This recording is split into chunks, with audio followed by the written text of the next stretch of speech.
HiJinx here. Please sub, like, and comment to keep the channel growing. Hello, Silent Shrooms. Let's get some story highlights. It starts with Sweet Baby Inc., who specializes in pumping DEI into video games. Brutus, a Brazilian gamer, created a Steam curation list that simply lists games that use Sweet Baby Inc. so fans can decide to buy or not buy games that use their service, almost like an allergy list at a restaurant.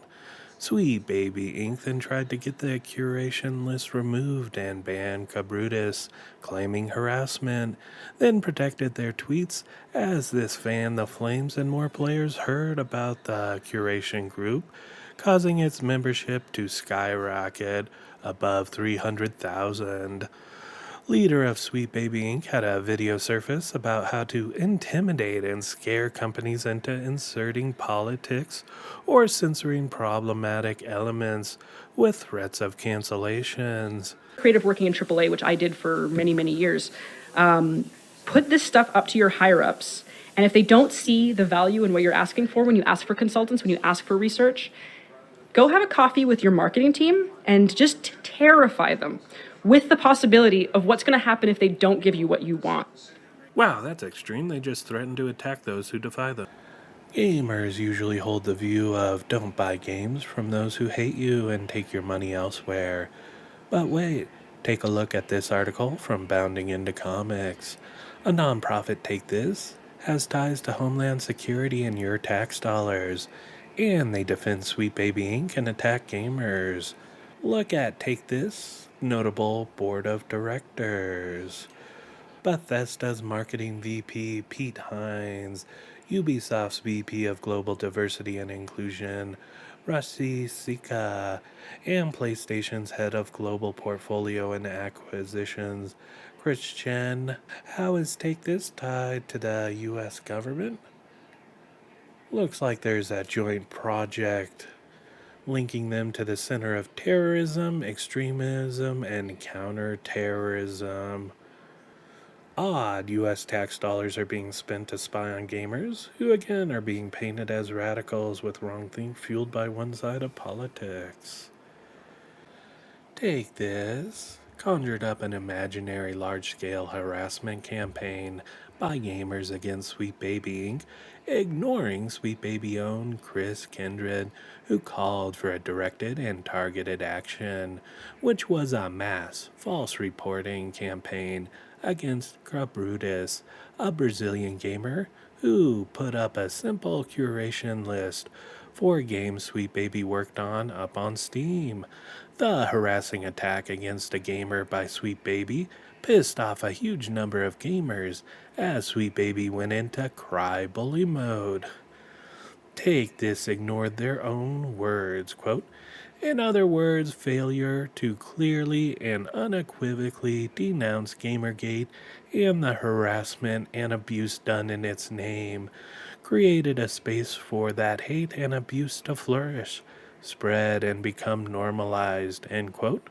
Which is odd as their own ally at Sweet Baby attacked, harassed, and abused the system to try and take down and silence a man's voice from Brazil, a gamer named Cabrutus. And take a look at this Wikipedia article about the harassment campaign against Sweet Baby. No mention of Chris attacking Cabrutus first. And look at all these magic sources that seem to appear overnight. When Take This cried wolf and their media cult rushed to print attack pieces against gamers. Gamers, do you want the US government spying on your games? What ties the US government, your tax dollars, and Take This together? A joint project combating extremism in video games. One portion I'd like to focus on is they say they're struggling to effectively combat extremist speech. Could that be censoring gamers' voices? And they say Extremist content, especially far right white supremacist content, has become increasingly a problem in online and multiplayer game spaces, which seems very ironic and odd as former Sweet Baby Inc. employee goes over hiring practices now over at EA. Dandy Lalanders, once working for Sweet Baby, now EA, confirms her racism against white people. I have a team of 21 right now for Validate. It's a pretty big team. It's a crazy big team for indie games. But who is your team? Validate has a team of mostly all people of color. We have no white people on our team. I did that because I wanted to create a safe environment. And I know the best way for environments to be safe is to be around people who are just like me. And I'm not saying that white people in the industry are creating unsafe environments. I'm not saying that. That is not what I'm saying.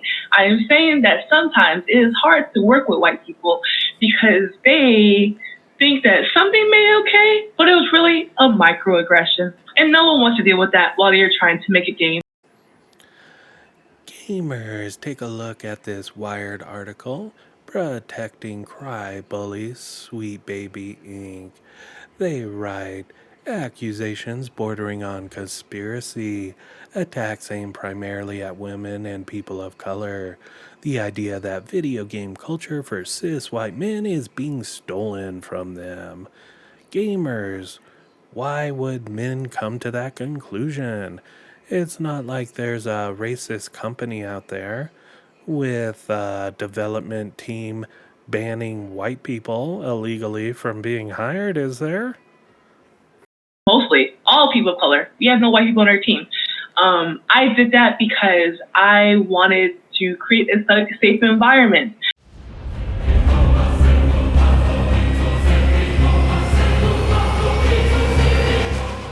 Please like and subscribe.